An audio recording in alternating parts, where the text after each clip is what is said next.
Sa ilagang parte ng bulubundukin ng Balagbag, matatagpuan ang isang barangay kung saan makikita ang ilan sa mga hot springs dito sa bayan ng Buwak. At ito ang Barangay Mainit. Madalas makita ang mga hot springs malapit sa bulkan, kagaya ng nasa Malbog, o kaya naman ay malapit sa fault line, kagaya nitong nasa Mainit. Dahil madalas nang napag-uusapan at pinupuntahan, ay napukaw rin ang aming interes na ito ay bisitahin. Bukod sa mga maiinit na bukal ay samahan nyo kaming tuklasin ang mga kakaibang tanawin at kwentong magmumula dito sa mahiwagang barangay ng Mainit.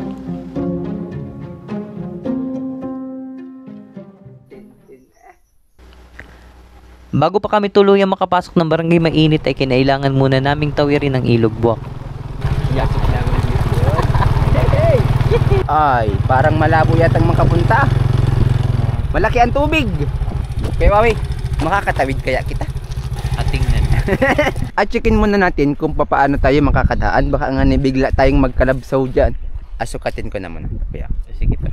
Bago ka nga makapasok dito sa Mainit, pag galing ka dito sa parteng Panugduan Bantay ay dito ka matawid sa ilog. Ay ngayon, apas sukat natin kay paring Redel ring ating ano. Alam kuya, malalim, mababasa yata ako dito. Mababasa bigyan mo. Hindi, okay lang.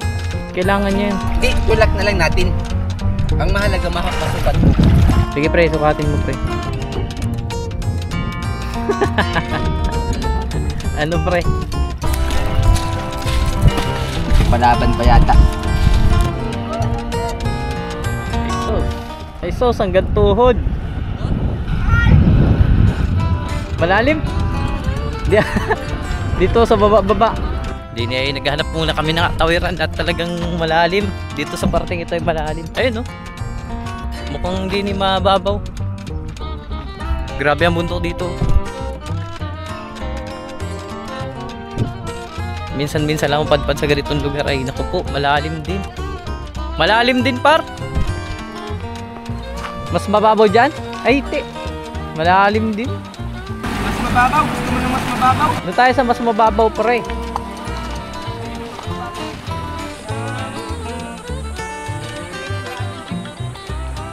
Sige, mas mababaw nga ni. Parang sarap maligo din yan.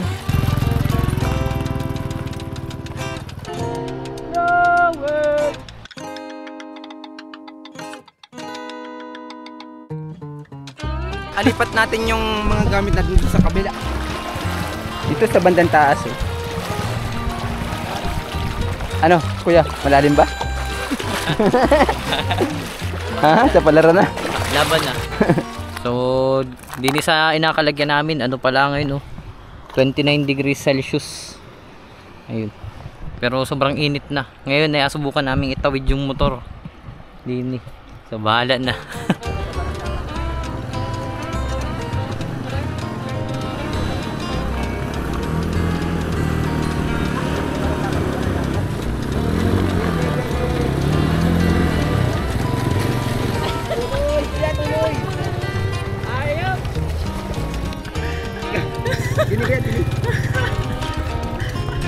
Hindi pa naman ang nangyari sa amin, no, kalabsaw. At least nakasurvive kami sa pagtawid, boss. Laban na. Napalaban par. Kaya so far sa aking pag-vlog, sa pag-vlog namin ni Paring Reden, ito pala ang yung pinaka isa sa mga challenging pagdating sa motor. Sa mga lakad naman namin, sanay na kami sa medyo malalayong lakarin eh. Pamain na lang, ano, medyo ang issue basa lang, 150 na lang, boss. Pamain na lang. Kaliwa tayo. 400 meters, turn left, then right. Patapos makatawid ay tuluyan na kaming nakarating sa sentro ng Barangay Mainit.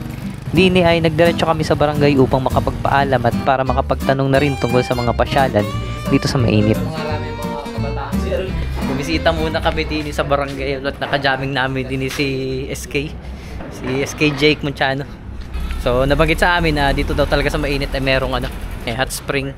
Dati bago ko po makarating dito, ang akala ko hot spring dito isa lang. Tapos nabanggit dito na hindi lang pala isa, marami. At tapuntahan natin.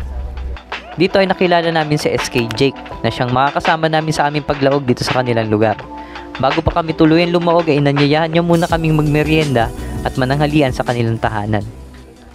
Meron kayong sariling puno ng lansones? Ay, sabay. Hindi ka kakakuha basta-basta. May bantay. Hello po. Kami po hindi napasyal sa mainit. Ay, asal po. Magandang umaga po. Lugar ng mainit. Okay lang po. Pre. Pag nakakuha ka ng lansones, may libre kang kagat. Oh, hindi man. Pero ano? Ano, laban. Talagang gusto kong makatikim ay gapakagat na ako, makatikim naman. Makakatikim ako ng malamig na tubig galing sa mainit. Malamig. Cheers. Kakataon naman dito, may sarili kayo, samantalang sa amin inapakabili pa yung gayan. Ito ang merienda sa nature, pre. Solve na solve, lansones plus malamig na tubig. Iba talaga pag loob, Kuya Wawi. May lansones ka na, may rambutan ka pa. Mapatuklapin, mapasupsupin, basta rambutan ng mainit, masarap yan. Baka mahal-mahal sa tindahan, oh, libre lang din eh. Sa lahat po ng mga ano, pwede po kayong bumisita sa bahay po ni SK at marami pong ano dito. Libreng libre! Uy, nakihingi lang kita. Parang puno mo ah. Balimbing bawat tago. Magka-picture rin tayo para makapag-may take up. Sarap tuklapin guys, oh. Sarap. Lansones. Cheers! Lansones ala mainit, fresh. Kain na guys, lansones. Sarap. May mga talim nila. May mga ano to sa rambutan lansones. Si paring Reden naghahanap ng atalim sa bahay nila. Sus, ako pa naman ay parang hindi makakatulog pag ako hindi nagkapag-uwi sa mainit ng tanim. Pag ako ay yung halimbawa na matanda na makakita ng apo ko, sabihin ay, tanim ni Lolo Munti mo yan. Eri mangga eri. Rambutan. Eri rambutan. Ah. Dalaya. Ang lubit mo pre ah. Sabi rambutan lang. Joke. Lahat ng pwedeng mapakinabangan, dalayan. Uy. Tabi yun. Pre may lupa ka na pre, mayaman ka na. Mayaman na ako. Saka sa mapapangasawa ko dyan, oh. Yan. Andito na yung future natin. Lamig. Yeah. Apir na lang. Napaka-solid nyo par. Ayan. Ingat kayo sa pagpasok. Ay, ingat kayo. Yan, din ay nagkaroon kami ng bagong tropa. Si paring Majid.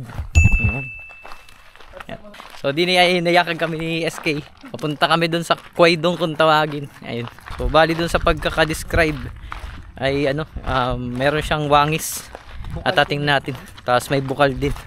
Tatingnan natin.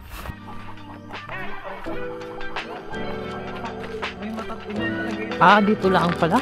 Meron po yung kawayan na yun. Sabi po, Yung pinakambok niya, oh, kawayan. Yun po yung dalawang mata, oh. Yun, magkabila, oh. Natabunan na po yung ilong. sayang ano. Ito na yung umpisa ng ilong niya. Oo, yan po yung ilong niya. Pababa. Tapos Kasi yung ito. mata po niya yan, eh. Lubog ng Kilay-kilay niya mata. po yun. Yung nakatagilid na yun, oh.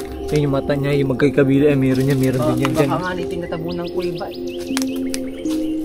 At tinatanong po natin dito sa matatan. Sayang, nakalubog na lang ano. Parang parte na lang ng buong muka yung inasabi nila dito. Dahil sa mga sumunod, sa mga sunod-sunod na pagbaha dito, unti-unting nahibunan yung lugar. At ito yung natira.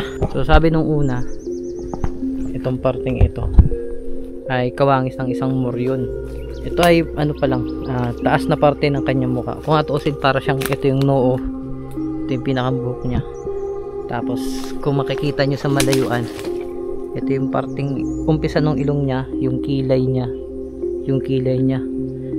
sabi dito nung una ay ito ay mas malalim pa at kitang kita pa yung buong mukha at wangis talaga ng moryon.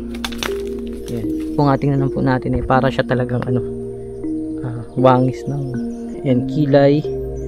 Ito yung mata, umpisa ng ilong, ito yung noo, tapos ito na yung pinakabuhok niya. So sayang hindi na lang namin naabutan yung lower face niya. Pero sabi nga ng mga taga dito ay kawangis niya yung isang moryon. Sa tulong ng makabagong teknolohiya ay sinubukan kong ihulma ang mukha ni Kwaidong. At ito ang isa sa mga lumabas sa resulta. Mukha siyang malaking taong nakalubog sa ilalim ng lupa. At kaunting paalala lamang, ito ay pambubunga lamang ng imahinasyon at makabagong teknolohiya at walang nakakatiyak kung anong makikita natin sa ilalim ng lupang ito. At subukan nating magtanong dun sa mga taga rito. Dalawa yun, dalawa. Ha? Dalawa. Dalawang Hindi, muka? yung isa ay malaki. Tapos nung sumunod na taon, sumibol uli yung isa. Oh? Yung ilong niya ay pinakambato. Yung nasabi ko ngayon sa inyo mas matanda ito sa akin, mas nakita niya talaga yun. Pero nakita ko na rin po yung dati. Nahibunan lang. Sayang ano. Kapabaha na ano yung lupa. Ito yung likod na parte ng kwaidong. Nabuta ko yan. Ano pong itsura ba? Malino talaga ang tubig niya na hindi siya nakakatihan ng una. Saka may mga bato-bato siya din. Ano. Pero nitong huli na ang merkaper, nagkarupa siya. Banggirahan daw yan ng una. Banggarahan. Napakaan mo yan ng una, tapos nakikita sila ng mga tao dyan, ganyan. Merong ano dyan, may bukal kami na igiban namin ng una. Meron diyang tao daw na nakaupo sa ibabaw ng bato, na may sipit siyang libro. Yan, si Lulong Pidyo, alam na alam itong lugar na ito. Pumasok siya sa loob dyan. Dahil yung bato na kaganyan, banggirahan yan. May dalawang ispan daw na anuhan yan. Tirahan ng mga isda, ganun.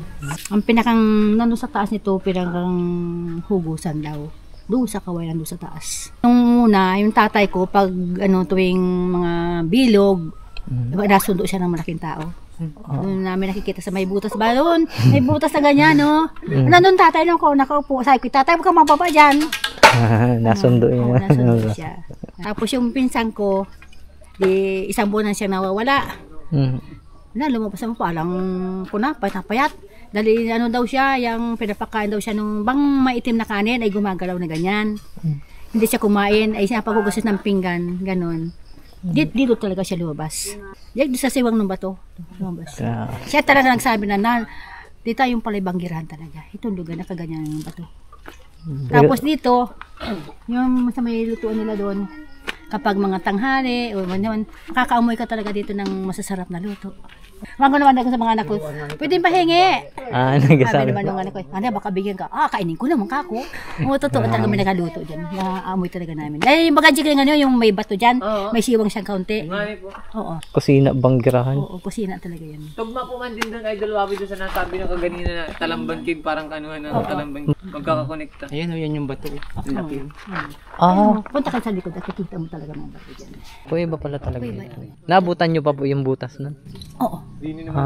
Sayang, nahibunan lang po pala. Nahibunan talaga dito. Ang pinakang pinto nandun sa pero madam mo natutoy yung pinto doon sa ayun ay arko talaga ang pinto na gano'n. Dahil yun ay di bukas pa yan nung una. Ay yung kailan mo baka Jack si nasabi na si Ada? Yun ang nagulong ng bato diyan, nulugan ng bato kasi sinara yung pinto. Pero kung hindi po hinulugan yun ay siyempre bukas pa siya. Pwede pa tayong makalabas-wasok diyan. Ay nga, yun. Parang nagambala. Nagambala sila. Pero kasi sinara daw yung pinto ay parang bang lumindol. So, napaniwalaan na itong babae, kusina. Ayun, kusina ng mga kuweba. Tapos dito, meron tayong makakikita na inasabing pinto naman. Pinto ng kuweba. Tandaan ay doon. Sarado na. Sarado na. Nahibunan na rin. Diyan yun napasok ko pa rin. Ayun. So, ito yung nasabing pinto na dati ay may siwang. Tapos dire-diretso yung butas sa loob. Pero ngayon, Pero ngayon, siya. Sabi nila sarahan, nahibunan. Ito. Ayun. So, nabanggit sa atin na ito ay isa rin sigurong kuweba noong una na nasarahan. Ayun. Pinuntahan rin namin yung tinutukoy na pinto ng kuwebang nagsara. Itong makikita natin dito ay mga bato talaga siyang malalaki na para siyang nag-aaktong pader. Tapos yung itong sabi nila, itong harapan na ito, swamp siya, parang siya, bukal. Malakas daw ang daloy ng tubig dito. So andito kami sa isa pang pinto kung tawagin dito sa mainit. Hindi, ganyan talaga yan. Maakyat? Ayun. Ilabig dito. Kuweba talaga. Parang may parito na. Sarado na. Ang ganda niyan dati. Parang mahiwaga talaga ito.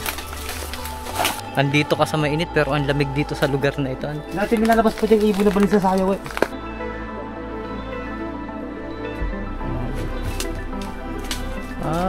Pero naabutan mo pa ito kuya na bukas. Taas kami. Grabe, lalim kuya. Sabi ni Kuya Ariel, minalabas daw dito yung baling sa sayaw. Tsaka may nakasuot din bayawak dito. Yung bawal din namin dun. Kaso. Kita nyo yun guys. Babaw yun. Grabe, mataas pa pala yun. Ang ani, ano pwede din yung kayo? Parang ano kung madalis din.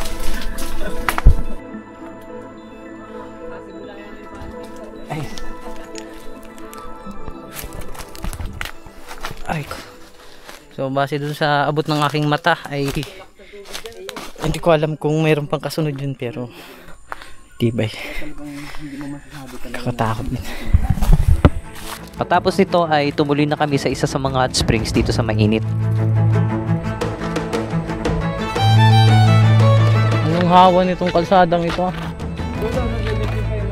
Ang init din sa barangay mainit. Talagang literal na mainit. Oh! Madalas mag-ice cream doon, nadaan tuwing tanghali. Nagabit-bit po, umaga. Ang lawak na mainit ay. What's up, kasapot? Nag-condition ka? Party grass. Yan, din na kami papunta na kami dun sa hot spring dito sa barangay mainit at yun nga yung isa sa mga kakaibang lugar natin dito sa Marinduque. May nagbigay sa amin ng itlog, nakapanghingi kami ng itlog dun ay. Pero subukan kung makakalabon. Ayun. Ang daming tawiran din oh. Mainit yan oh. Mainit na ito? Mainit na pa ito. Nabanggit sa amin na marami pang ibang hot springs dito. At dahil sa malinis at halos walang amoy ang tubig rito, ay nagagamit ito ng mga tao sa pang-araw-araw nilang gawain, kagaya ng pagligo, paglaba at paglinis ng mga gamit sa bahay. Sa katunayan ay may hiwalay na tangke para sa mainit na tubig na umaagos galing sa bukal na siya namang ginagamit ng mga tao.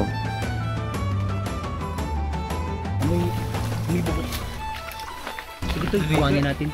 At tabi na talaga? Nabalik kayo? At nandito kami sa hot spring dito sa barangay Mainit. At ngayon ay subukan natin kung makakaluto tayo ng itlog dito. Andito nga ni pala tayo sa barangay Mainit. At atin na natin kung itong itlog na ito ay maluluto sa hot spring dito sa Mainit. Kaya, tingnan natin. Let's go! Mainit nga! Itlog na to. Parang ako inatosta dito. Parang masabog. Actually, for the first time kong tumubog sa hot spring. Sino kaya sa amin ang unang aahon nang hindi luto ang paa? Goods naman, sa una lang mainit, sa una lang masakit guys. Hindi wala nag-ano ang itlog natin dito.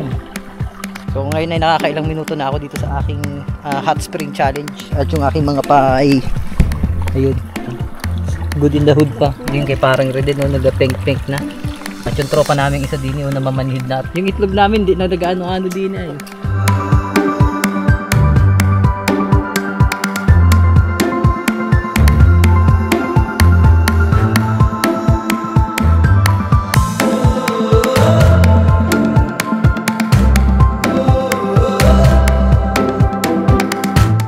Nakailang minuto na ako sa pagkakatubog din at aahon ko na at parang hindi ko na kakayanin na rin. Nakaligtas yung paa ko sa mukha ko nalabas lahat ng pawis And isa sa mga pinakasulit na experience at kakaibang experience dito sa Mainit. Ito yung isa sa mga kakaibang lugar dito sa atin sa Marinduque at masaya ako't nakapagtubog ako kahit ilang minuto dito sa hot spring dito sa Mainit hot spring. Anong masasabi mo dun sa hot spring? Kaya ng sapot? Ang ginawa sa paa boy. Para sa akin ay first time kong makapunta rito sa Mainit hot spring. Literal, napakaganda. Subukan nyo na. Parang pinagsamang puts pa at sauna guys. Kita nyo naman oh. At ngayon ay titingnan natin kung naluto ba talaga ang itlog dito sa hot spring. Sobrang init. Pang video lang. Yan. Uy! Hilaw pa. Uy! Ay ano pa? Nalasado, iklog pa. Luto na yung ano. Yung dilaw, yung yok. Oo. Naluto yung dilaw. Oo. Kainan na. May mga pang ano, low blood. Ano pre? Kakainin ba ni Beatmaster? ilang minuto nakababad pre? Halos ano siya? 30? Game. Baba. Huwag mo subukan. Kainin natin! Baba. Kainin ko ba? Kainin ko ba talaga? Nabe-pressure na si Beatmaster.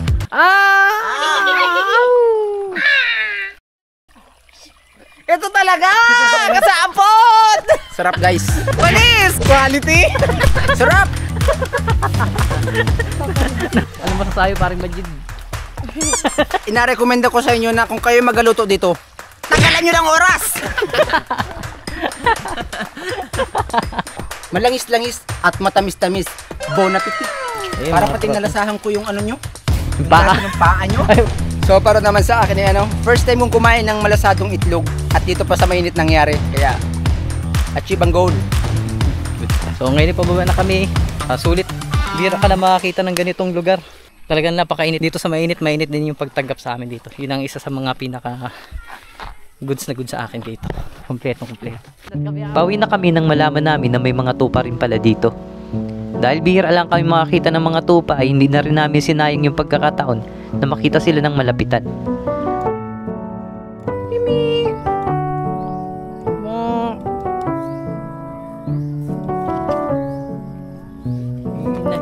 At dito, ipinapakilala ko sa inyo si Daniela, ang pinakamalambing na tupa dito sa farm.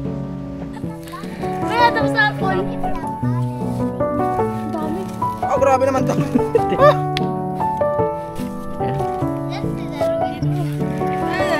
Wala sa akin. Mamaya, oh. Pa. Bango ng hininga mo ah. May ano ah. May biskwit ah. Uy, wala nang ano. Mamaya, akin muna. Yung lambing eh. Akin muna yung isang bite sa'yo, yung last bite. Sa'yo mamaya. Akin. Sa'yo nga eh. Mukha nga. Ay ko. Good.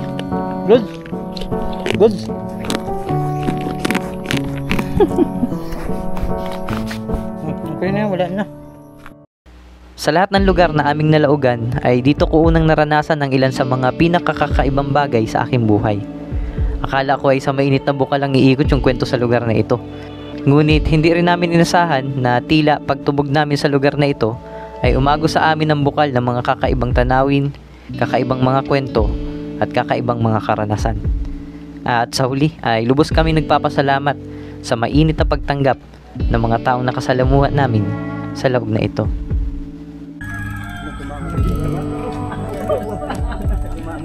Nag-ano pa naman, nag-aakot naman.